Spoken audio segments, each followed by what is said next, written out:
മലബാറുകാരുടെ പഴനേർച്ചയില്ലേ അതൊന്ന് ട്രൈ ചെയ്താലോ.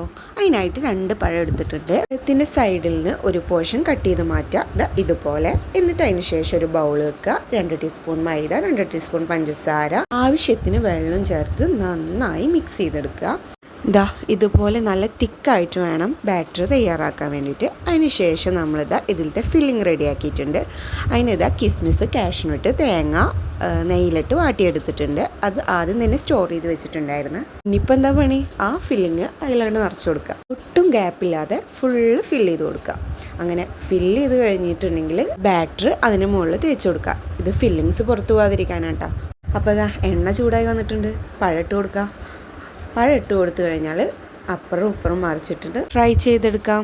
അപ്പോൾ അതൊരു ഗോൾഡൻ ഷെയ്ഡ് കളറാകുമ്പോൾ തന്നെ നമുക്കിത് എണ്ണയിൽ നിന്ന് കോരി മാറ്റാം കേട്ടോ. നമ്മുടെ ഐറ്റം ഇവിടെ റെഡി ആയിട്ടുണ്ട് കേട്ടോ. അപ്പോൾ വീഡിയോ ഇഷ്ടമായെങ്കിൽ സബ്സ്ക്രൈബ് ചെയ്ത് സപ്പോർട്ട് ചെയ്യുക. ബൈ.